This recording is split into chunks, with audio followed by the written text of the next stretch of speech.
I got so much more.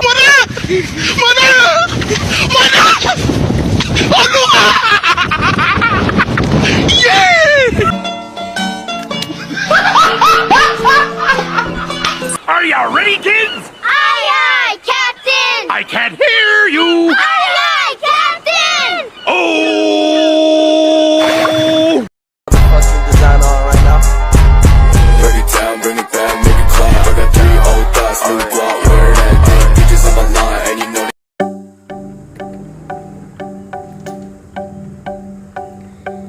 Bismillahirrahmanirrahim. Assalamualaikum warahmatullahi wabarakatuh. Puji syukur kita panjatkan atas kehadirat Allah Subhanahu wa Ta'ala, karena berkat, rahmat, dan hidayahnya sehingga pada kesempatan kali ini saya masih diberi kesempatan untuk memaparkan tugas akuntansi keperlakuan. Baik, sebelumnya perkenalkan, nama saya Ayu Puspitasari dengan NIM 10573111832 dari kelas FA20C. Pada kali ini merupakan tugas pengganti final dari mata kuliah akuntansi keperlakuan dengan dosen pengampu mata kuliah ini adalah Ibu Ainun Arisa SPD MSI. Pada kesempatan ini terlebih dahulu saya akan menjelaskan apa sih fraud itu atau kecurangan. Di sini saya akan menjelaskan apa itu fraud. Menurut Statement on Auditing Standard nomor 99, fraud atau kecurangan adalah suatu tindakan yang dilakukan oleh seseorang secara sengaja sehingga mengakibatkan salah saji yang bernilai material dalam laporan keuangan. Fraud menjadi subjek audit 2002. Sedangkan menurut Karyono 2013, kecurangan adalah perbuatan yang melanggar hukum dan terjadi penyimpangan yang dengan sengaja dilakukan untuk tujuan tertentu. Misalnya, dengan mengelabui atau memaparkan gambaran yang tidak tepat kepada pihak lain, yang dilakukan oleh baik dari dalam organisasi maupun dari luar organisasi. Adapun penyebab terjadinya fraud, yang pertama yaitu berdasarkan pelaku kecurangan, di mana di sini terbagi menjadi dua, yaitu kecurangan pegawai dan kecurangan manajemen. Selanjutnya yaitu berdasarkan tindakan kecurangan, di mana di sini dibagi menjadi tiga, yaitu yang pertama penyalahgunaan terhadap aset, selanjutnya yaitu korupsi, selanjutnya yaitu kecurangan dalam laporan keuangan. Adapun kecurangan dalam laporan keuangan, dalam akuntansi dikenal dua jenis kesalahan. Yang pertama yaitu kekeliruan atau error. Yang kedua yaitu kecurangan atau fraud. Kecurangan laporan keuangan adalah salah saji atau pengabaian jumlah dan pengungkapan yang disengaja dengan maksud menipu para pemakai laporan keuangan.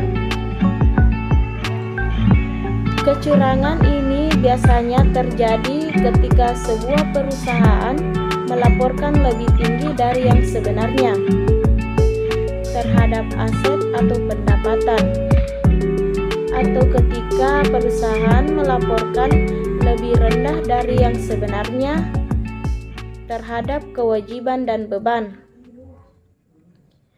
Kecurangan laporan keuangan dilakukan oleh siapa saja pada level apapun dan siapapun yang memiliki kesempatan. Menurut Wells et al. 2001, kecurangan laporan keuangan mencakup beberapa modus. Yang pertama yaitu pemalsuan, pengubahan, atau manipulasi catatan keuangan, dokumen pendukung atau transaksi bisnis. Yang kedua yaitu penghilangan yang disengaja atas peristiwa, transaksi, akun, atau informasi signifikan lainnya sebagai sumber dari penyajian laporan keuangan. Yang ketiga yaitu penerapan yang salah dan disengaja terhadap prinsip akuntansi kebijakan dan prosedur yang digunakan untuk mengukur, mengakui, melaporkan, dan mengungkapkan peristiwa ekonomi dan transaksi bisnis. Selanjutnya yaitu penghilangan yang disengaja terhadap informasi yang seharusnya disajikan dan diungkapkan menyangkut prinsip dan kebijakan akuntansi yang digunakan dalam membuat laporan keuangan. Adapun contoh kasus manipulasi laporan keuangan pada PT Kimia Farma. Adapun sejarah Kimia Farma.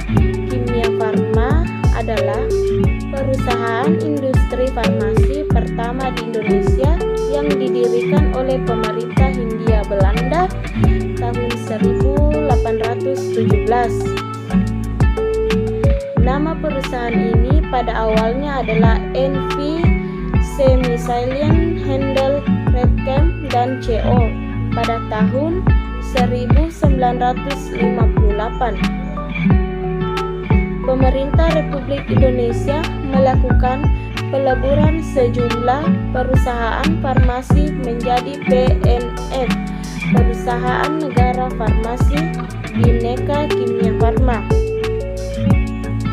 Kemudian pada tanggal 16 Agustus 1971, bentuk badan hukum PNF diubah menjadi Perseroan Terbatas, sehingga nama perusahaan berubah menjadi PT Kimia Farma Persero. Sejak tanggal 4 Juli 2001, Kimia Farma tercatat sebagai perusahaan publik di Bursa Efek Jakarta dan Bursa Efek Surabaya. Berbekal tradisi industri yang panjang selama lebih dari 187 tahun dan nama yang identik dengan mutu, hari ini Kimia Farma telah berkembang menjadi perusahaan pelayanan kesehatan utama di Indonesia yang kian memainkan peranan penting dalam pengembangan dan pembangunan bangsa dan masyarakat. Adapun gambar kasus tersebut di mana yaitu pada tanggal 31 Desember 2001, manajemen Kimia Farma melaporkan adanya laba bersih sebesar 132 miliar dan laporan tersebut diaudit oleh Hans Johan Kota dan Mustafa atau HTM. Akan tetapi Kementerian BUMN dan Bapepam menilai bahwa laba bersih tersebut terlalu besar dan mengandung untuk rekayasa, sehingga KAP yang mengaudit diminta untuk melakukan audit ulang. Setelah dilakukan audit ulang pada 3 Oktober 2002, laporan keuangan Kimia Farma 2001 disajikan kembali karena telah ditemukan kesalahan pembahasan dari sisi akuntan publik cukup mendasar. Adapun kronologis LK per 31 Desember 2001. Pada tanggal 31 Desember 2001, manajemen Kimia Farma melaporkan adanya laba bersih sebesar 132 miliar dan laporan tersebut diaudit oleh Hans Tuan Kota dan Mustafa atau HTM. Akan tetapi, Kementerian BUMN dan Bapepam menilai bahwa laba bersih tersebut terlalu besar dan mengandung unsur rekayasa. Setelah dilakukan audit ulang pada 3 Oktober 2002, laporan keuangan Kimia Farma 2001 disajikan kembali karena telah ditemukan kesalahan yang cukup mendasar. Pada laporan keuangan yang baru, keuntungan yang disajikan hanya sebesar 99,56 miliar atau lebih rendah sebesar 32,6 miliar atau 24,7% dari laba awal yang dilaporkan. Kesalahan itu timbul pada unit industri bahan baku, yaitu kesalahan berupa overstate penjualan sebesar 2,7 miliar, pada unit logistik sentral berupa overstate persediaan barang sebesar 23,9 miliar. Pada unit pedagang besar farmasi berupa overstate persediaan sebesar 8,1 miliar dan overstate penjualan sebesar 10,7 miliar. Kesalahan penyajian yang berkaitan dengan persediaan timbul karena nilai yang ada dalam daftar harga persediaan digelembungkan. PT Kimia Farma melalui Direktur Produksinya menerbitkan 2 buah daftar harga persediaan pada tanggal 1 dan 3 Februari 2002.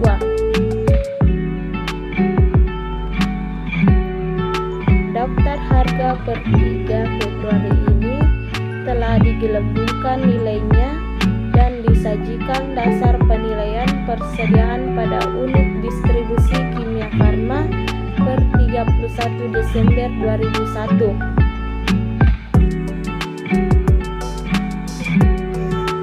Sedangkan kesalahan penyajian berkaitan dengan penjualan adalah dengan dilakukannya pencatatan ganda atas penjualan. Pencatatan ganda tersebut dilakukan pada unit-unit yang tidak disampling oleh akuntan, sehingga tidak berhasil dideteksi. Berdasarkan penyelidikan Bapepam, disebutkan bahwa KAP yang mengaudit laporan keuangan PT Kimia Farma telah mengikuti standar audit yang berlaku, namun gagal mendeteksi kecurangan tersebut. Selanjutnya diikuti dengan pemberitaan di harian Kontan yang menyatakan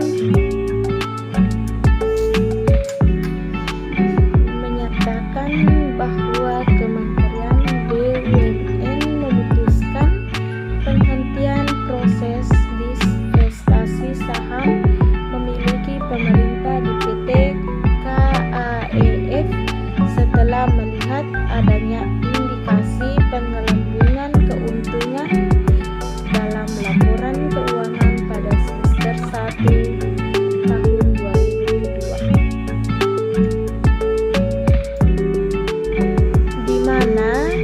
Tindakan ini terbukti melanggar peraturan Bapepam nomor 8 G7 tentang pedoman penyajian laporan keuangan. Poin 2. Khusus huruf M. Perubahan akuntansi dan kesalahan mendasar. Poin ketiga. Kesalahan mendasar sebagai berikut, yaitu kesalahan mendasar mungkin timbul dari kesalahan perhitungan matematis, kesalahan dalam penerapan kebijakan akuntansi, kesalahan interpretasi fakta, dan kecurangan atau kelalaian. Adapun pihak-pihak yang terlibat, yang pertama yaitu Direktur Utama PT Kimia Farma Gunawan Pranoto. Yang kedua yaitu Pimpinan Bapepam Herwi Dayatmo. Yang ketiga yaitu Kepala Biro Hukum Bapepam Robinson Simbolon. Yang keempat yaitu KAPHTM Auditor LK PT Kimia Farma. Pada saat 31 Desember 2001, akuntan belum menemukan kesalahan pencatatan atas LK. Pada audit inter 2002, akuntan menemukan kesalahan pencatatan atas laporan keuangan, namun tidak melaporkan kepada pihak berwenang. Bapepam bekerjasama dengan Direktorat Akuntansi dan Jasa Penilaian Dirjen Lembaga Keuangan mencari bukti atas keterlibatan akuntan publik dalam kesalahan pencatatan LK pada PT Kimia Farma untuk tahun 2001.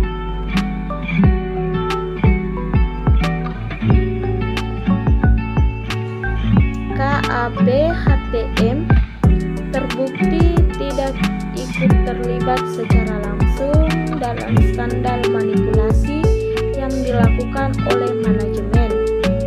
Namun, sebagai auditor independen, KAPHTM seharusnya mampu terdeteksi adanya ketidakwajaran penyajian laporan keuangan klien. Setelah dilakukan audit ulang, laba bersih 2001 seharusnya hanya sekitar 100 miliar. Mengoreksi audit sebelumnya yang mencatat laba sebesar 132,3 miliar.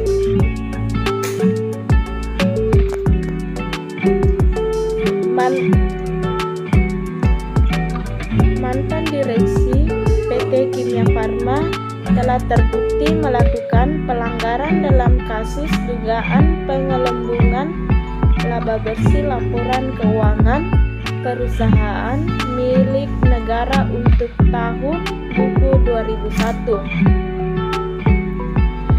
Adapun sebab dan akibat, di mana yaitu penyebab terjadinya manipulasi LK PT Kimia Farma adalah pihak direksi lama PT Kimia Farma memiliki tendensi untuk meningkatkan laba perusahaan dengan praktik yang tidak sehat dengan melanggar peraturan dan lalaiannya pihak auditor dalam mendeteksi terjadinya kecurangan dan rekayasa dalam LK PT Kimia Farma. Akibat dari kejadian tersebut adalah LK PT Kimia Farma tahun 2001 overstate. Pemakaian laporan keuangan tidak menerima informasi yang fair. Citra dan reputasi auditor menurun.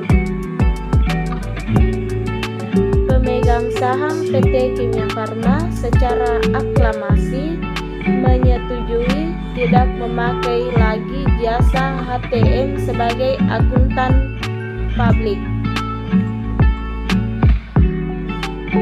Adapun penyelesaian kasus dan saksi dan denda. Sehubungan dengan temuan tersebut, maka sesuai dengan pasal 102 Undang-Undang Nomor 8 Tahun 1995 tentang Pasar Modal Jo, pasal 61 PP Nomor 45 Tahun 1995 Jo, pasal 64 PP Nomor 45 Tahun 1995 tentang penyelenggaraan kegiatan di bidang pasar modal, maka PT Kimia Farma dikenakan sanksi administratif berupa denda yaitu sebesar 500 juta. Sesuai pasal 5 huruf N Undang-Undang Nomor 8 Tahun 1995 tentang pasar modal, maka yang pertama yaitu Direksi Lama PT Kimia Farma periode 1998 sampai dengan 2002 diwajibkan membayar sejumlah 1 miliar untuk disetor ke kas negara karena melakukan kegiatan praktek pengelembungan atas LK 2001. Saudari Ludovisius Sensi W, rekan KAP Hans Tuan Kota dan Mustafa selaku auditor PT Kimia Farma diwajibkan untuk membayar sejumlah 1 miliar untuk disetor ke kas negara karena atas risiko audit yang tidak berhasil mendeteksi adanya penggelembungan laba tersebut. Meskipun telah dilakukan prosedur audit sesuai dengan standar profesional akuntan publik atau SPAP dan tidak diketemukan adanya unsur kesengajaan, tetapi KAP HTM tetap diwajibkan membayar denda karena dianggap telah gagal menerapkan persyaratan profesional yang disyaratkan di SPAP SA Seksi 110. Tanggung jawab dan fungsi auditor independen. Pada paragraf 4 persyaratan profesional, di mana disebutkan bahwa persyaratan profesional yang dituntut dari auditor independen adalah orang yang memiliki pendidikan dan pengalaman mempraktik sebagai auditor independen. Baik, itulah tadi pemaparan materi saya dengan judul pada PT Kimia Farma. Kurang dan lebihnya mohon dimaafkan. Sekian dan terima kasih.